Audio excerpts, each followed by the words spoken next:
최근에 토트넘의 경기들을 보면 토트넘이 전체적으로 잘 조직화된 플레이를 보여준다는 게 피부로 느껴지거든요. 예를 들면 토트넘이 최근에 보여주고 있는 전형 중에 하나가 좌우 풀백들이 중앙 지역으로 모여드는 전형을 만들고 있죠. 그리고 이렇게 모여드는 전형을 만든다는 건 결국에는 선수들이 가까운 거리에 위치하면서 볼을 받았을 때 어느 선수가 볼을 소유하든 주변에 동료 선수가 많기 때문에 패스 루트가 많아진다는 장점이 있어요. 그러다 보니까 여기서 간단하게 선을 그어보면 기본적으로 모든 선수가 삼각형을 만들고 있는 전형이 만들어지게 되는 거죠. 그러다 보니까 여기서 어떤 선수가 볼을 잡든 주변에 패스를 보내줄 수 있는 선수가 최소한 2명 이상이 된다는 뜻이거든요. 그런데 사실은 이게 말이 쉽지 11명의 선수가 이렇게 정확한 동선을 그리면서 주변에 패스 루트를 만들어준다는 게 사실 쉽지가 않은 일이에요. 그런데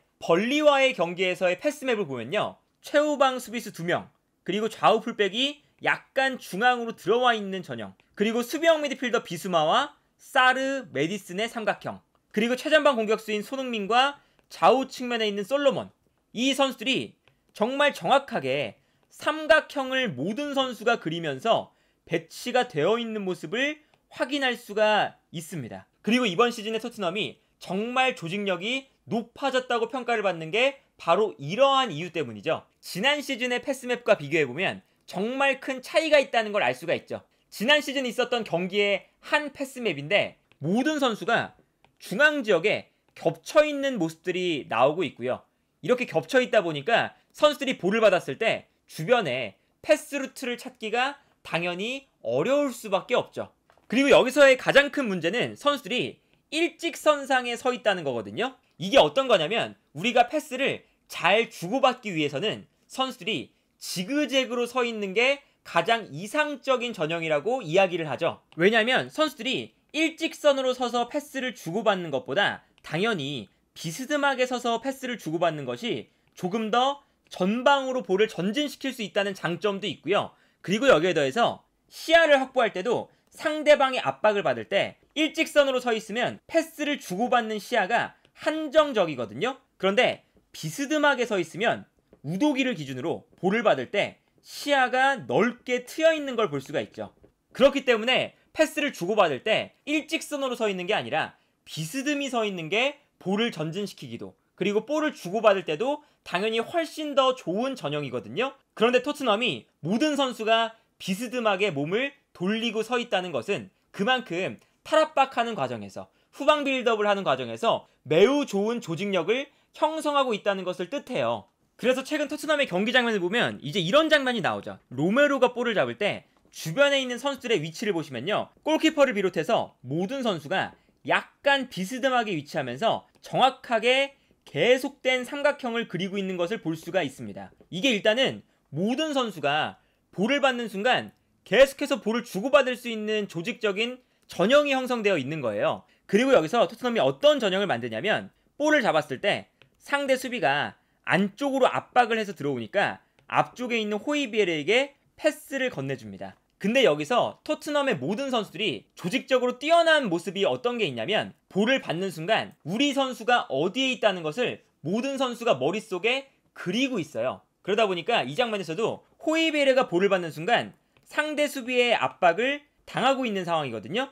근데 이때 호이비에르가 볼을 받아서 볼을 소유하는 것이 아니라 측면적으로 빠르게 패스를 넘겨줍니다. 그러니까 이게 호이비에르가 볼을 잡는 순간 원터치로 이렇게 측면 공간으로 패스를 줄 수 있다는 건 그만큼 우리 선수가 어디 있다는 것을 어느 정도 예측을 하고 있다는 거거든요. 그래서 이 다음 장면을 보시면요, 호이비에르의 패스를 클루셉스키가 내려와서 받아주는 걸 볼 수가 있습니다. 그리고 여기서 클루셉스키가 볼을 받았을 때 순간적으로 상대방의 전방 압박을 받고 있는 상황이거든요. 그런데 여기서도 클루셉스키가 당황하지 않고 어떤 모습을 보여주냐면 안쪽으로 볼을 끌고 들어가면서 주변에 있는 선수들을 찾기 시작합니다. 근데 아까 말씀드린 것처럼 토트넘의 모든 선수들이 정말 빽빽하게 밀집해 있으면서 모든 선수가 계속해서 삼각형을 그리고 있죠. 그러다 보니까 쿨루셉스키가 볼을 잡아서 안쪽에 있는 선수에게 패스를 넣어주거든요. 그래서 이 다음 장면을 보면 다시 안쪽에 있는 선수가 볼을 받아요. 그런데 안쪽에서 볼을 받는 순간 상대 선수들이 중앙으로 또 모여드니까 다시 측면 지역으로 패스를 넘겨주는 걸 볼 수가 있습니다. 그리고 이 다음 장면을 보면요, 측면 지역으로 풀어나와서 다시 볼을 잡는데 상대 수비가 오른쪽 측면에서 볼을 잡으니까 한쪽으로 쏠리잖아요. 쏠리니까 다시 반대편으로 패스를 보내주기 시작합니다. 그리고 이 다음 장면을 보면 비수마가 볼을 잡았을 때 이번에는 앞쪽에 있었던 상대팀 선수들이 내려오면서 압박을 하거든요. 그런데 이때 비수마가 볼을 받았을 때 주변에 볼을 주고받을 수 있는 선수가 충분히 위치하니까 패스를 주고 자신은 뒤로 뛰어 들어가죠. 그래서 이 다음 장면을 보면 비수마가 2대1 패스를 주고받으면서 또다시 탈압박을 해서 풀어나오는 걸 볼 수가 있습니다. 그러니까 이 장면에서 토트넘이 어떤 모습이 나오냐면 계속해서 측면으로 갔다가 중앙으로 들어왔다가 패스를 계속 지그재그로 주고받으면서 상대 수비를 혼란스럽게 만들고 있는 걸 볼 수가 있고요. 이렇게 지그재그로 패스를 주고받는 장면에서 토트넘에 있는 모든 선수들이 우리 선수가 측면에 있고 중앙에 있다는 것을 어느 정도 파악을 하고 있어요. 그러니까 이렇게 계속 주고받으면서 나올 수 있는 패턴이 나오게 되는 거거든요. 그래서 마지막에 패스를 풀어 나올 때도 선수들의 위치를 보면요, 정말 정확하게 모든 선수가 연속적인 삼각형을 그리고 있는 걸 볼 수가 있었습니다. 그런데 이렇게 수준 높게 삼각형을 그리면서 조직적인 플레이를 할 수가 있다는 건 그만큼 토트넘이 포스테코글루 감독 체제에서 짧은 시간이지만 조직력을 많이 향상시켰다는 것이 드러나는 대목이라고 할 수가 있겠죠. 그래서 어제 경기뿐만 아니라 최근에 이런 장면들이 많이 나오죠. 최후방에서 볼을 잡았을 때 일단 패스를 전방으로 뿌려줍니다. 그리고 한 선수가 내려와서 볼을 받아줄 때 패스를 줬던 선수가 올라오면서 볼을 받아주는 걸 볼 수가 있고요. 이미 측면으로 나갔다가 중앙 지역으로 들어오죠. 그리고 그 다음 장면을 보면 중앙 지역에서 패스를 받은 다음에 다시 측면 지역으로 패스를 보내줘요. 그래서 측면 지역에서 또다시 패스를 받아주자마자 삼각형을 그리면서 또다시 안쪽에 있는 선수에게 패스를 넣어주는 걸 볼 수가 있습니다. 이 짧은 순간에 토트넘이 중앙에서 측면, 다시 측면에서 중앙 계속 볼을 주고받으면서 풀어나오는 걸 볼 수가 있거든요. 그리고 여기서 또 어떤 게 있냐면 그냥 가만히 선수들이 모두 발을 붙이고 서 있을 수는 없기 때문에 계속 끊임없이 움직여주거든요.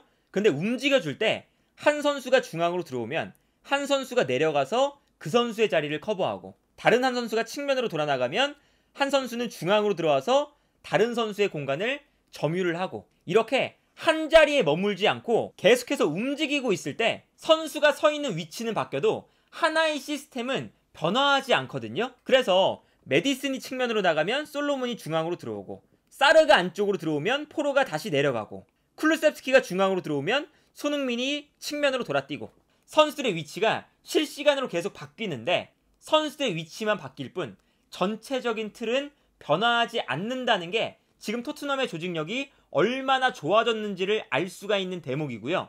예를 들면 토트넘이 후방 빌드업을 하는 과정에서 포로가 압박을 당하고 있으니까 압박을 풀어주기 위해서 안쪽으로 들어오고 있는 상황입니다. 그러다 보니까 상대 수비수가 포로를 따라서 안쪽으로 들어오고 있거든요. 그러니까 이번에는 안쪽에 있었던 사르가 측면으로 돌아뛰기 시작하죠. 그리고 사르가 측면 지역으로 나가니까 안쪽으로 들어가던 선수가 측면으로 끌려 나오기 시작해요. 그리고 끌려 나오는 순간 최후방에 있었던 로메로가 앞쪽에 있는 포로에게 패스를 보내주기 시작합니다. 그리고 이 다음 장면을 보면 포로가 볼을 잡는 순간 다시 상대팀 선수들이 압박을 강하게 들어오거든요. 근데 여기서 포로가 패스를 받았을 때 볼을 소유하려고 하지 않아요. 측면으로 아까 사르가 뛰어나가고 있으니까 움직인다는 것을 이미 알고 있기 때문에 볼을 받자마자 원터치로 돌려놓는 것이 가능하죠. 그러다 보니까 사르가 측면으로 뛰어나가면서 포로의 원터치 패스를 받아서 완벽하게 상대의 측면 공간을 무너뜨리는 걸 볼 수가 있거든요. 요 장면만 봐도 포로가 중앙으로 들어오면서 사르가 측면으로 돌아뛰고 두 선수의 자리가 유연하게 바뀌면서 포로가 볼을 잡았을 때 아, 사르가 측면 지역에 있구나라는 것을 완벽하게 알고 있기 때문에 원터치로 돌려놓는 플레이가 가능한 거거든요. 그리고 이렇게 후방 빌드업뿐만 아니라 공격할 때도 토트넘의 공격 패턴이 정말 물 흐르듯이 나오게 됩니다. 예를 들면 이 장면을 보시면요, 포로가 중앙 지역으로 들어가면서 순간적으로 상대 수비를 안쪽으로 끌어당기고 있어요. 그러다 보니까 측면 지역에 있는 쿨루셉스키에게 공간이 나오죠.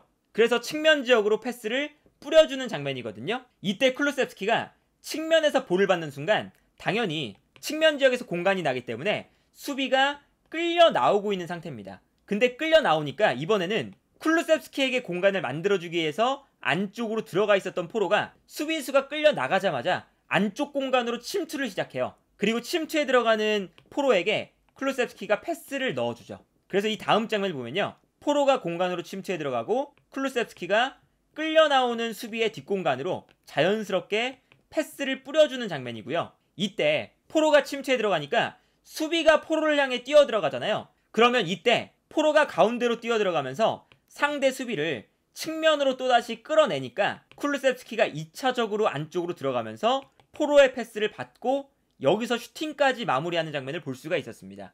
계속해서 주고받으면서 공간을 만들어내는 모습이 나오죠. 거의 비슷한 장면이 또 나와요. 이번에는 왼쪽 측면에서 메디슨이 볼을 잡고 있는 상황인데 이때 솔로몬이 측면 지역으로 나오면서 상대 수비를 끌어내고 있습니다. 그러다 보니까 이 안쪽에 공간이 발생하잖아요. 그러면 그 순간 중앙에 있었던 사르가 이 안쪽 공간으로 침투해 들어가거든요. 그리고 안쪽 공간으로 침투해 들어가는 사르에게 메디슨이 패스를 넣어주죠. 그리고 이 다음 장면을 보면 사르가 공간으로 침투해 들어갈 때 수비가 또다시 끌려 나오니까 그 순간 메디슨이 멈춰서 있지 않고 사르가 수비를 끌어당긴 공간으로 뛰어 들어가기 시작합니다. 그래서 이 다음 장면을 보면 사르가 자연스럽게 안쪽으로 들어오면서 수비를 끌어내니까 그 순간 메디슨이 공간으로 침투해 들어가고 뛰어 들어가는 메디슨에게 사르가 패스를 받아서 2대1 패스를 주고받고요. 여기서 메디슨이 슈팅까지 마무리하는 장면을 볼 수가 있었죠. 이 장면도 보시면 페리시치가 볼을 잡고 있을 때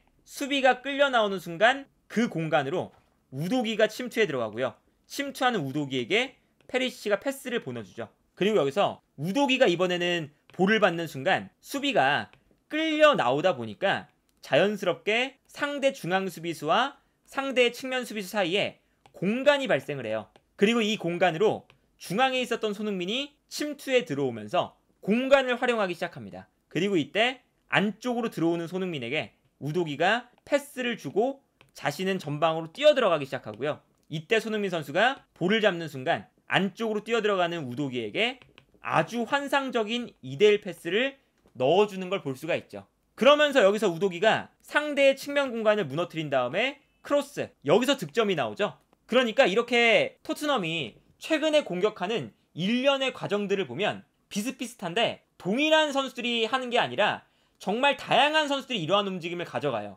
한 명이 끌어내면 한 명이 침투하고 다시 침투했을 때 수비가 끌려 나오면 또다시 그 공간으로 누군가는 침투에 들어가고 계속 주고받고 공간을 만들고 침투하고 이러한 패턴이 모든 선수에게 입력이 되어 있다 보니까 토트넘이 정말 다채로운 빌드업과 공격 방식이 가능하다고 할 수가 있겠고요. 단순하게 말하면 선수들이 삼각형을 그리면서 지그재그로 서 있고 패스를 주고받는다. 수비를 끌어낸 다음에 누군가는 침투하고 다시 침투하고 또 끌어낸다. 라는 게 말로 하면 쉽지만 모든 선수가 같은 생각을 가지고 플레이한다는 게 굉장히 어려운 일이거든요. 그런데 최근에 토트넘이 90분 내내 그리고 매 경기마다 선수들이 조직적으로 잘 갖춰져 있는 모습을 보여주고 있고 그러다 보니까 11명의 선수가 정말 경기를 할 때 보면 모두가 동일한 생각을 가지고 동일한 플레이를 하는구나 라는 것이 느껴질 만큼 조직적인 측면이 매우 발전해 있는 상태예요. 그래서 최근에 토트넘이 좋은 경기력을 보여줄 때 더 좋은 팀들과 만나서 경기력을 시험을 해봐야 토트넘의 경기력이 어느 정도인지를 평가할 수 있다 라는 이야기가 당연히 따라오지만 일단 이렇게 시스템이 잘 잡혀있고 조직력이 높은 축구는 하기가 힘든 수준의 플레이이기 때문에 포스테코글루 감독이 토트넘의 조직력을 단기간에 끌어올린 것은 확실해 보이고요. 이 조직력이 토트넘이 시즌 내내 유지할 수 있을지는 살펴봐야 되는 부분이긴 하지만 어쨌든 토트넘이 지금 무한한 가능성을 보여주고 있고 지금 토트넘의 빌드업 체계와 공격 패턴은 우연히 만들어진 것이 아니라 포스테코글루 감독의 매우 뛰어난 지도력에 토트넘의 경기력이 완성도가 더해지고 있다. 이렇게 최근 토트넘의 경기들을 정리할 수 있지 않을까 싶습니다.